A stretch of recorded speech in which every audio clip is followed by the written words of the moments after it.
प्रणाम प्रणाम 2082 सालमा हामी 10 दिने तीर्थयात्रामा निक्ल्यौँ इन्डियामा।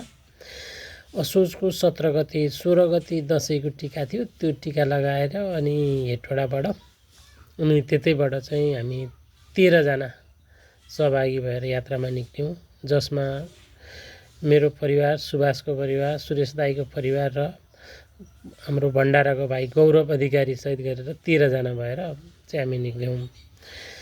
17 गतेको यात्रा निक्लिसकेपछि हाम्रो मुजफ्फरको ट्रेन थियो। हामी त्यहाँबाट रक्सोल गयौँ। रक्सोलबाट चाहिँ हजुरको त्यहाँबाट बस समातेर मुजफ्फर पुग्यौँ र मुजफ्फरबाट बेलुकाको ट्रेन थियो। बेलुकाको ट्रेन समाएर हामी चाहिँ त्यहाँबाट सतनाको ट्रेनमा गयौँ।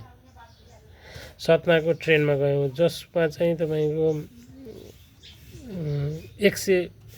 मुजफ्फर टु सतनाको रेल 621 किलोमिटरको थियो भने त्यसमा हामीले थर्ड एसीकोमा चढेर त्यसमा अनुभव लियौँ भने सतना पुगेपछि हामीले त्यहाँ सतनाबाट गएपछि बस पार्कमा चाहिँ खाना खायौँ। खाना खाएपछि त्यहाँबाट 70 किलोमिटर उता पन्नाको मन्दिर रहेछ, पन्नाधाम, त्यहाँबाट बसमा यात्रा गऱ्यौँ। 70 किलोमिटर यात्रा गरेर पन्ना मन्दिर गयौँ भने हामीलाई त्यो यात्रा मध्येमा सबभन्दा अलिकति सकस भएको यात्रा भनेको त्यो 70 किलोमिटरको यात्रा सकस भयो, किनभने बस पुरानो पर्यो र बाटो पनि अप्ठ्यारो बाटो परेको कारणले गर्दा अलिकति अप्ठ्यारो महसुस भयो। त्यसपछि पन्नाधाम मन्दिर दर्शन गरियो। पन्नाधाम मन्दिर दर्शन गरिसकेपछि हामी दुई रात त्यहाँ बस्यौँ। एउटा होटलमा बस्यौँ भने होटल चाहिँ एउटा पैसा तिरे अनुसारको राम्रो होटल पाइएन, सुत्न पनि त्यति एडजस्टेबल थिएन। खाना बाहिरहरू खाइयो। त्यति गरेपछि त्यहाँ पन्नामा बस्दा मन्दिर दर्शन गरियो भने त्यहाँको एउटा चिया चाहिँ बहुत मिठो चिया खुवाउनु भयो। थोरै चिया, 5 रुपियाँ मात्रै आइसी पर्ने, तर बहुत यादगार चिया खाइयो।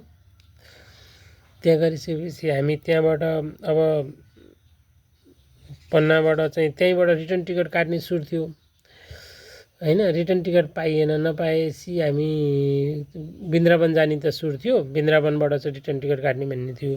तर नपाएपछि हामी त्यहाँबाट पनि खजुराहोबाट चाहिँ तपाईँको वृन्दावनको चाहिँ मथुराको रेल लाग्दो रहेछ भने खजुराहोबाट हामी मथुरा रेल स्टेसनसम्म, खजुराहो रेल स्टेसन गयौँ। हामी पन्नाबाट खजुराहो गयौँ, जुनको 40 किलोमिटर यात्रा रहेछ। त्यो पनि हामी बसमा गऱ्यौँ, तर त्यो चाहिँ राम्रो थियो भने त्यसमा बिचमा एउटा पाण्डव गुफा भन्ने रहेछ। पाण्डव गुफामा बिचमा ओर्लिएर त्यसपछि फेरि खजुराहोको बस चढेका हौँ। अनि खजुराहोबाट हामी मथुरा जानुपर्ने, तर कस्तो भयो भने त्यहाँ पनि टिकट पाइएन। नपाएपछि हामीले पानीपतसम्मको टिकट काट्यौँ होइन। खजुराहोबाट पानीपतसम्मको टिकट काट्यौँ तपाईँको 751 किलोमिटरको पैसा तिर्यौँ, तर हामी बिचमा ओर्ल्यौँ, 474 किलोमिटरमा ओर्ल्यौँ होइन। त्यो थर्ड एसीकै टिकट काट्यौँ हामीले। त्यो त्यस्तो हुँदो रहेछ। त्यो एसीहरूमा चाहिँ नपाएपछि पुरै रङ रुटको पैसा तिरेर अनि सर्ट रुट बाटोमा ओर्लिनु पर्ने हुँदो रहेछ। त्यस्तो केसहरूमा चाहिँ त्यहाँ भयो। त्यसपछि हामी मथुरा वृन्दावन हामी घुम्यौँ, 3 दिन घुम्यौँ। त्यहाँ चाहिँ हामीलाई बस्नको लागि मथुरा काँचको मन्दिरमा बस्यौँ। त्यहाँ राम्रो थियो बसाइ। खाना पनि हामीलाई त्यही मन्दिरले खुवाउनु भयो, निःशुल्क खाना खुवाउनु भयो। कोठाको चाहिँ पैसा तिर्यौँ हामीले। एउटा ठुलो हल दिनुभएको थियो, 13 जना एउटै हलमा सुत्न मिल्ने। 1100 रुपियाँ पर डे थियो भने खानाको निःशुल्क थियो। खानाको राम्रो बन्दोबस्त गरिदिनु भयो त्यहाँ मन्दिरका गुरुजीले भने। एउटा वृन्दावन बस्ने सवालमा एउटा अनौठोको दृश्य चाहिँ के देखियो भने त्यहाँ एउटा श्रीजी भोजन भन्ने रसोई भन्ने हुँदो रहेछ। त्यहाँ एउटा विजय कौशल्य महाराजले चलाउनु हुँदो रहेछ भने त्यहाँ चाहिँ निःशुल्क खाना के पर्यटकको लागि निःशुल्क खाना। तपाईँको आधार कार्ड देखाउनु पऱ्यो, आइडी देखाएपछि निःशुल्क खाना खुवाउने। त्यहाँको लोकलले चाहिँ नपाउने, तर बाहिरकाले चाहिँ आधार कार्ड देखाएपछि निःशुल्क खाना खुवाइदो रहेछ। बिहान पनि बेलुका पनि खुवाइदो रहेछ। जसमा त्यहाँ बुझ्दाखेरि त्यहाँको गार्ड दाई पनि नेपाली हुनुहुँदो रहेछ बुटोलको। उहाँसित बुझ्दा चाहिँ उहाँले भन्नुहुन्थ्यो दैनिक 5000 जनाले सेवा लिनुहुन्छ अरे त्यहाँ खानाको मात्रै भन्दा। त्यसरी 5000 जनालाई निःशुल्क खाना खुवाउन सक्ने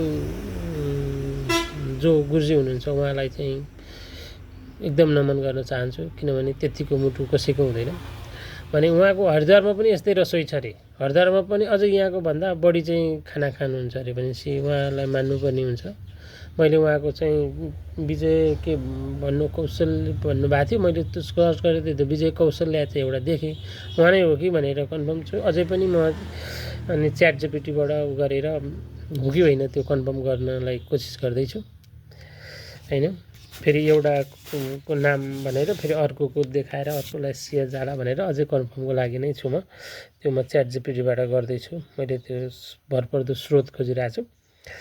त्यो भयो। हामी त्यसपछि 3 दिन त्यहाँ बसिसकेपछि अब त्यहाँबाट पनि ट्रेनको टिकट पाइएन, नपाएपछि दिल्लीबाट पाइयो। त्यसको कारण हामी दिल्ली जानुपर्ने भयो होइन।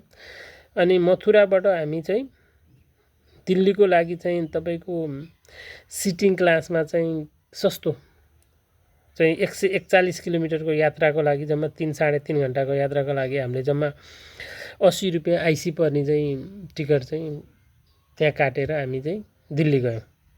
जुन त्यो बसको जस्तै सिट हुँदो रहेछ, आरामदायी नै हुन्छ। दिउँसोको लागि त्यस्तो आतिन पनि होइन, सस्तो राम्रो। त्यो 80 रुपियाँ आइसीको टिकट काटेर हामी 3.5 किलोमिटरको यात्रा गरेर दिल्ली पुग्यौँ। दिल्ली पुगेपछि त्यहाँबाट हामीले त्यहाँ चाहिँ यो टोटोहरूको चाहिँ अत्याधिक लुट धन्दा हुँदो रहेछ क्या। धेरै पैसा भन्ने है, रेल स्टेसनमा बस्ने, पहिलोचोटि आएका होलान् भन्ने, यताउता नै गर्ने। तर त्यहाँबाट चाहिँ यो पठाओ जस्तै क्याब बुक गर्न मिल्दो रहेछ। सोनले त्यो प्रविधि युज गरेर 2टा क्याब बुक गरेँ। बुक गरेपछि त्यो क्याब चढेर हामी चाहिँ अनि शक्तिनगरको कृष्ण मन्दिरमा गयौँ दिल्लीमा। शक्तिनगरको कृष्ण मन्दिरमा गयौँ। त्यो मन्दिर बहुत सफा रहेछ होइन, सफा रहेछ। सफा भएपछि त्यहाँ चाहिँ हामीले 1 दिन बस्ने निदो गऱ्यौँ, 1 रात बस्दा पनि त्यहाँको रुम चाहिँ हामीलाई 2टा रुम दिनुभएको थियो। राम्रो थियो रुम पनि, जहाँ चाहिँ महँगो रहेछ। 3300 रुपियाँ आइसी चाहिँ तिर्नु पऱ्यो हामीले, पर हेड 300 तिर्नु पर्दो रहेछ। भनेपछि 11 जना ठुलो मान्छे भएको हिसाबले 11 जनाको पर हेड 300 गर्दाले 3300 रुपियाँ 1 रातको तिर्यौँ भने त्यहाँ हामीलाई 3 छाक खाना निःशुल्क खुवाउनु भयो। खानाको चाहिँ सुविधा रहेछ। हामी नेपालमा बसेको तिखा खाने, तिखो पिरो खाने बानी परेको मान्छेलाई त्यहाँको खाना चाहिँ अलिकति लाग्दो रहेछ, खल्लो लाग्ने। नर्मल खाना क्या, हेल्दी खाना हो। तर हाम्रो जिब्रोले त्यो हेल्दी खाना त्यति स्वाद नगरेको कारणले गर्दा खाना त खाइयो, नखाने होइन, सेवा दिनुभयो, त्यो गरियो। त्यहाँ 3 छाक खाना खाइयो र हामीले त्यहाँबाट फेरि अनि Anand Vihar rail station to दिल्लीको आनन्द विहार रेल स्टेसनबाट रक्सोलको लागि टिकट थियो। त्यो स्लिपरको टिकट पाइयो, एसीको पाइएन। स्लिपरको भने नि काट्यो। स्लिपरमा चाहिँ त्यस्तो सुविधा नहुने, सस्तो त सस्तो पनि सुविधा नहुने हुँदो रहेछ। केटाहरूको लागि चाहिँ ठिकै हुने हो, तर आइमाई केटकेटीको बच्चाहरूको लागि चाहिँ त्यो त्यति उपयुक्त नहुँदो रहेछ। तर चोरीको सम्भावना हुने, चनाखो हुनुपर्ने, त्यस्ता हुने रहेछ। भने आनन्द विहार रेल स्टेसन यात्रा गरेको मध्येमा सबैभन्दा ठुलो रेल स्टेसन भनेको आनन्द विहार रेल स्टेसन रहेछ। बहुत ठुलो लाग्यो त्यो। त्यहाँबाट हामी 941 किलोमिटरको यात्रा गरेर रक्सोल आइपुग्यौँ होइन। अनि रक्सोलबाट फेरि टाँगा चढ्यो। टाँगा चढेर वीरगन्जको बस उसमा आइयो, इभी पार्कमा आइयो, इभी स्टेसनमा आइयो। त्यहाँबाट फेरि इभी बुक गरेर सोझै घरसम्मको इभी बुक गऱ्यौँ। त्यो गरेर आउँदाखेरि घर आइयो। घर आउँदा चाहिँ हजुरको त्यो दिनमा हजुरआमाको तिथि थियो। तिथिमा माइलो अङ्कलको घरमा तिथिको कार्यक्रम श्राद्ध थियो। त्यहाँ श्राद्धमा त्यहाँ खानाहरू चाहिँ रेडी गर्नुभएको थियो। बेलुका लगभग 5 बजेतिर हामी चाहिँ त्यहाँ आएर खाना खायौँ। त्यसपछि 1-1.5 घन्टा आराम गरेर अनि फेरि चितवनको लागि हामी हिँडिहाल्यौँ। हामी 4 एकै गौरव सुत्दा गरेर 5 जना चितवनको आयौँ। बेलुका 9 बजेतिर आइपुगेका थियौँ। बेलुका 9 बजे आएर अनि आउँदाखेरि बिचमा सालघारी आमा बुवाको घरमा छिरेर अनि आमा बुवालाई दर्शन ढोगभेट गरेर प्रसाद खुवाएर अनि त्यसपछि आएर घर आएर आराम गऱ्यौँ। भने यो बिचमा चाहिँ कस्तो भयो भने यो घुमाइको सवालमा तपाईँको मैले त लगभग 10 वर्ष अगाडि जति रेल चढेको थिएँ। तर बुढाहरूको लागि चाहिँ रेल अनुभव पहिलो भयो। उनीहरूले पनि अनुभव रमाइलो गरे होला। भने हामीले टोटल 10 दिनको यात्रामा 3066 किलोमिटरको यात्रा गरेको लगभग आँकडा मैले निकालेँ होइन। त्यसमा चाहिँ हजुरको 66 रेलमा हामीले 2177 किलोमिटरको यात्रा गरेछौँ। बसमा 373 किलोमिटरको भने लगभग छोटो दूरीका अनि तपाईँको हेटौडा टु होइन तपाईँको गरेर फुटकर यात्राहरू टोटोका यात्राहरू गरेर आवाज जावत गरेर 516 किलोमिटरको आँकडा निकाले, जसले गर्दा 3066 किलोमिटर भयो। त्यो भनेको हाम्रो नेपालको मेचीदेखि महाकालीसम्मको यात्राको मा 3 फन्को हुँदो रहेछ क्या, 3 चोटि लाइँदो रहेछ। नेपालको यात्रा त 1047 किलोमिटर चाहिँ हुँदो रहेछ पूर्व मेचीदेखि पश्चिम महाकालीसम्म भने एकचोटि गएर आएर फेरि गएर त्यतिसम्म यात्रा गरियो होइन। त्यो चाहिँ बसमा गरेको भए गाडीमा गरेको भए गाह्रो हुन्थ्यो भने ट्रेनमा गरे भएर त्यति गाह्रो भएन। खासै बच्चाहरू पनि त्यस्ता बिरामी भएका पनि भएन, हल्का भएको त्यसरी आइयो भने। इन्डियाको त्यति 10 दिनको भ्रमणको समीक्षा गर्नुपर्दा ट्रेनको अनुभव लियो। अनि भने हामीले चाहिँ 3टा प्रदेश घुम्यौँ, बिहार घुम्यौँ, युपी एमपी होइन, अनि दिल्ली 4वटा प्रदेश घुम्दाखेरि दिल्लीभन्दा अरू चाहिँ अत्याधिक अत्याधिक फोहोर चाहिँ भएको, पानीको व्यवस्थापन नभएको, पानी अनि भिखारीको समस्या भएको देश रहेछ। अत्याधिक मान्छे भिखारी मागेरै चलाउनु पर्ने अनि ठग्ने नै किसिमको त्यस्तो रहेछ। जुन हाम्रो नेपालमा चाहिँ त्यो प्रकृति चाहिँ छैन होइन। नेपालमा चाहिँ सफा सुग्घर नै हुनुपर्छ भन्ने छ, माग्नु पनि हुन्न भन्ने छ, र त्यति धेरै ठग्दा पनि ठग्दैनन्। ठग्न त ठग्छन् कि आंशिक भइहाल्छ होइन, तर पनि त्यति धेरै चाहिँ नभएको अवस्था हो। एउटा त्यो भयो भने पानीको समस्या भएको, पानी अत्याधिक महँगो। नेपालमा 15 रुपियाँमा पाइन्छ भने 20 रुपियाँमा पाइन्छ भने त्यहाँ चाहिँ 20 रुपियाँ आइसी नै तिर्नुपर्ने, पानीको चाहिँ अत्याधिक समस्या भएको भने। तपाईँको मेट्रोकोमा अनि रेलको उयोहरूमा चाहिँ अत्याधिक विकास गरेको देश रहेछ, प्रविधिमा चाहिँ विकास भएको देश हो। अझै सुन्नमा आएअनुसार तपाईँको इन्डियाको चाहिँ अरू जुन तपाईँको पन्जाब भयो, हरियाणा भयो होइन, नोएडा सिटीहरू भयो, दक्षिण भारत भयो, त्यो त अझै विकसित छ अरे। भने अबको भ्रमण चाहिँ हामी त्यतातिर गर्ने प्रयास गर्नेछौँ, किनभने यतातिर लगभग गरियो। अब विकसित एरिया पनि हेरौँ कहिले समयले जुटाउँछ, पारिवारिक चट्ट सेड्युल मिलाएर गइयो भने त्यो पनि गरौँला। मेट्रोको पनि विकास गरियो, मेट्रोमा अत्याधिक लगानी गरेको पाइयो होइन। अनि हामीले एउटा इस्पाम मन्दिर पनि घुम्यौँ होइन। इस्पाम मन्दिरमा चाहिँ वैदेशिक पुरै चाहिँ कुइरीहरूको चाहिँ लगानी हो कि जस्तो लाग्यो। उहाँहरू अत्याधिक त्यसमा क्रियाशील भएर लाग्नुभएको, एकदम सफा क्लिन, हाफ कपडा जुन अदालतमा जस्तो हाफ कट्टु र त्यति उत्तौलो किसिमको कपडा लाएर जान नपाउने नियम रहेछ। बुढाहरू पहिला अघिल्लो दिन गएका, त्यस कारण त्यस्ता कपडा लाएर गएको हिसाबले जान नपाएर फर्केर आएर फेरि भोलिपल्ट चाहिँ त्यसरी गएको अवस्था थियो होइन। प्रेम मन्दिर अत्याधिक रौनक भएको मन्दिर रहेछ, अत्याधिक त्यहाँमा प्रशंसा गर्न योग्य लाग्ने मन्दिर, जहाँ चाहिँ हाम्रो कृपालुजी महाराजको देन रहेछ त्यो मन्दिर बनाउनमा। उहाँले बनाउनु भएको जस्तो लाग्यो उहाँको त्यहाँ मन्दिर मूर्तिहरू देख्दाखेरि। अनि एउटा पेसिफिक महल घुम्न गयो, जुन ब्रान्डेड चाहिँ वस्तुहरू मात्र बिक्री गरिने भन्ने एउटा रहेछ होइन। ब्रान्डेड मात्रै, एकदम ओरिजिनल माल मात्रै पाइन्छ भने, तर अत्याधिक महँगो, जहाँ चाहिँ उच्च वर्गका व्यक्तिहरूका परिवारले मात्रै सपिङ गर्ने किसिमको देखियो होइन। त्यो पनि पाइयो, जसँग पैसा छ, सोख छ, उहाँहरूले किन्न नि पाउनुहुन्छ होइन। उहाँहरूको चाहना आफूले पुरा गर्न सकिन्छ भने त्यसमा केही समस्या होइन हाम्रो भने। अर्को चाँदनी चोक बजार पनि हामीले निरीक्षण गर्न गयौँ। चाँदनी चोक सोझै मेट्रोबाट ओर्लेर ट्याक्कै तल चाँदनी चोकको मार्केट रहेछ। त्यहाँ गर्दाखेरि त्यहाँ अत्याधिक भिड है, अत्याधिक भिड। सामान पनि सस्तो पाउने हो, सामान एकदम सस्तोमा सामान पाइयो। केही सामानहरू सपिङ पनि गरियो आइयो होइन। त्यहाँ खाजा खाइयो, खाजा खाँदा त्यहाँ पनि राम्रो खाजा पाइयो